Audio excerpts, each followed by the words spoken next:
Victoria school and কলেজের rules হচ্ছে কেউ অ্যাসেম্বলি অ্যাটেন্ড করা ছাড়া সরাসরি ক্লাসে অ্যাটেন্ড করতে পারবে না। Just shut up. দল শপথ বাক্য পাঠ করার জন্য প্রস্তুত হও। প্রস্তুত।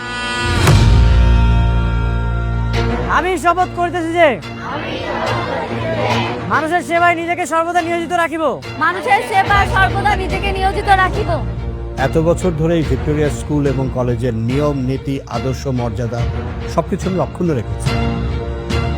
আগামীতেও দেশের প্রতি অনুগত থাকিব।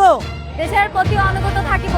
দেশের একতা ও সংহতি বজায় রাখিবার জন্য দেশের একতা ও সংহতি বজায় রাখিবার জন্য সর্বদা সচেষ্ট থাকিব। সর্বদা সচেষ্ট থাকিব। আমার পাশে কেউ থাকুক না থাকুক, আমি একাই সব প্রতিবাদ করব। আমি শুধু চাই কেউ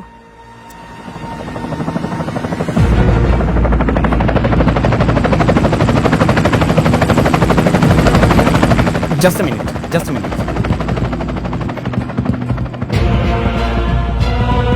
হ্যালো। অনন্যা কি আজকে স্কুলে গেছে? হ্যাঁ গেছে তো। কেন? আজকে ওর একেবারে স্কুলে যাওয়া উচিত হয় নাই। কেন ঠিক হয়নি কেন? কোনো সমস্যা, কোনো ঝামেলা হয়েছে স্কুলে? হে মহান আল্লাহ, হে মহান আল্লাহ, আমাদের শক্তি দিন। আমাদের শক্তি দিন। আমি সহজে হাল ছাড়ব না। আমার এই স্কুলে যদি কোনো ক্ষমতাশালী ব্যক্তির সন্তানও ভর্তি হয়, তাকেও নিয়ম মেনেই চলতে হবে।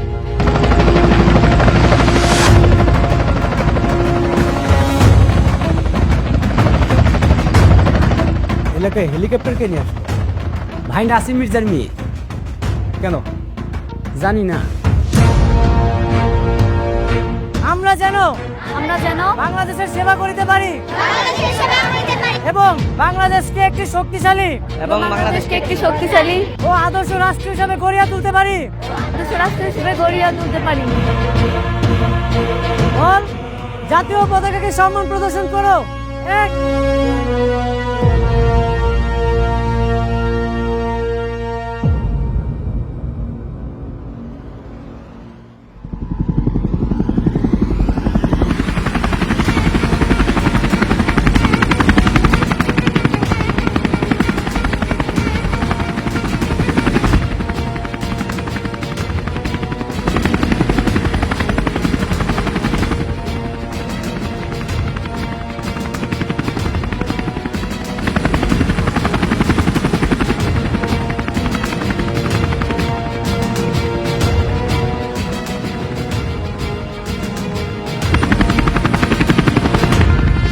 কি রে, শিক্ষামন্ত্রী আসছে?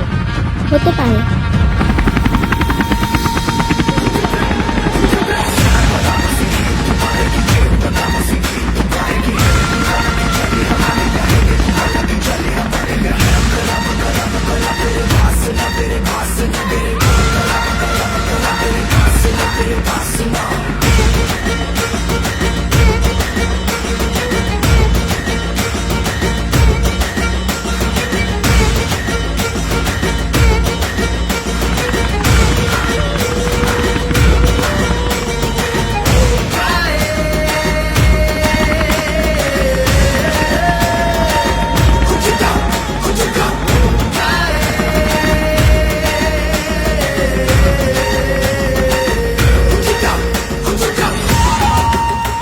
স্যার, ওরা কি মির্জাবাড়ির মেয়েরা?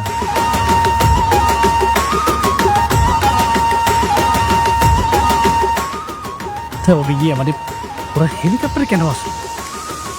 আকর দেখানোর জন্য আসছে। মির্জাবাড়ির মেয়েরা যে অন্যান্য ছেলে মেয়েদের সাথে আলাদা, প্রথম দিনই বুঝাই দিবে।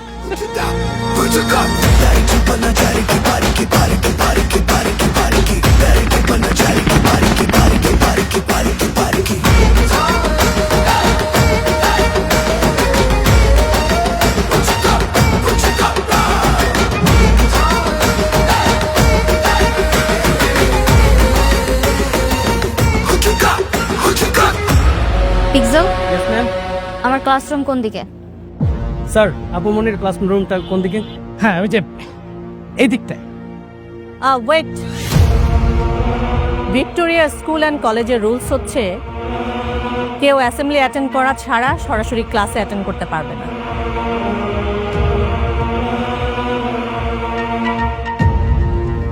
বা সাথী লামহা, তোমরা এক কাজ করো, যে অ্যাসেম্বলিতে যে একটু দাঁড়াও। কিন্তু ওরা তো ইউনিফর্ম পরে আসেনি। উইদাউট ইউনিফর্ম কেউ অ্যাসেম্বলিতে অ্যাটেন্ড করতে পারবে না।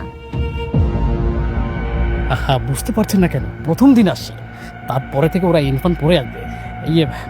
বুঝতে হবে হেলিকপ্টারে করে তারপর আসবে। স্যার, হেলিকপ্টারে করে আসুক আর হেঁটে আসুক, তাতে তো কিছু এসে যায় না। Rules is rules. ওরা আজকে বাড়ি চলে যাক, কালকে যথাসময় ইউনিফর্ম পরে অ্যাসেম্বলি করে ক্লাসে ঢুকে যাবে। Who the hell are you?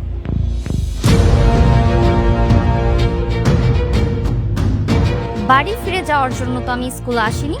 কিন্তু ইউনিফর্ম ছাড়া এসেছো, ওকে? Just shut up. আমি ইউনিফর্ম ছাড়া এসেছি, কিন্তু আমি ক্লাসও করব। দেখে আমাকে কে বাধা দেয়?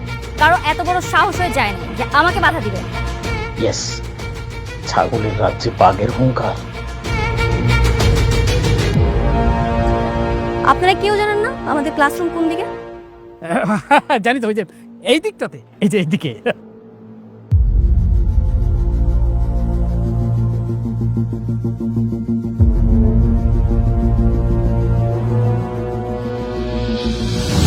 আপনি দেখেছেন সবার সামনে ও কিভাবে আমাকে ইনসাল্ট করলো?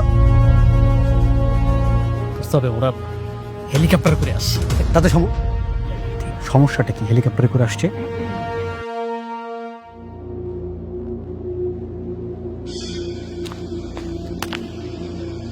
আসো আসো আসো। এই পাশে ছেলেরা বসে, ওই পাশেও ছেলেরা বসে, মাঝখানে মেয়েরা। তোমরা এদিক বসো।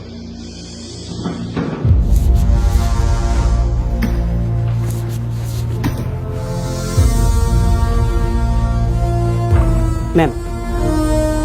এখানে না, তবে মাঝে। ম্যাম, আপনি মাঝখানে কেন বসবেন? আপনি সামনে বসবেন। ম্যাম, মাঝখানে তো জায়গা নেই। আমি মাঝে বলেছি, মানে মাঝে।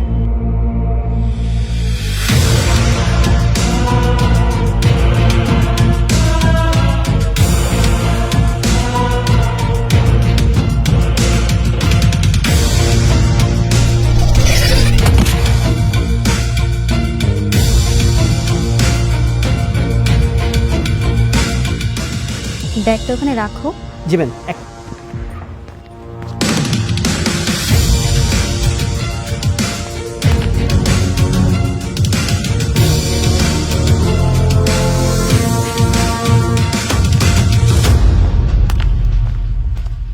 আপনি জানেন না স্যার, ওই মেয়েটার আচরণগত সমস্যা আছে। প্রথম দিন স্কুলে ঢুকে সে সবার সামনে আমাকে যেরকম অপমান করেছে। ওরা হচ্ছে মির্জা পরিবারের মেয়ে, বাঘের বাচ্চা তো, তাই রাগটা একটু বেশি। আপনি বিষয়টাকে ইগনোর করে যান, মানে বিষয়টাকে এভাবে টেনে লম্বা না করে এখানেই শেষ করে দেন। বলছে আপনাকে স্যার, ওরা কি ইউনিফর্ম ছাড়াই ক্লাস করবে? না না স্যার, মানে ম্যাডাম আমি বলছিলাম কি জানেন, স্কুলের যে নিয়ম কানুন সেই ব্যাপারে কিন্তু আমি অনেক স্ট্রিক্ট। আমি অনেক স্ট্রিক্ট, কিন্তু আমার যেটা মনে হয়েছে আর কি, মানে নতুন এসছে তো, মানে এখনো হয়তো স্কুলের ওই যে ইউনিফর্ম বানানোর সময় হয়তো পায়নি। তাছাড়া ম্যাডাম একটা ব্যাপার তো বুঝতে হবে, যে সবাই তো আরো যে হেলিকপ্টার করে স্কুলে আসে না। জি, আপনিই বুঝেন ব্যাপার। আরে হ্যাঁ, আমি তো ভেবেছিলাম শিক্ষামন্ত্রী, পরে দেখি যে মানে আমাদের এমপি সাহেবের মেয়ে। ব্যাপারটা বুঝতে হবে, সবার জন্য কি রুলস সমান? হ্যাঁ কারু সাহেব, আপনি ভুল বলছেন। রুলস সবার জন্যই সমান।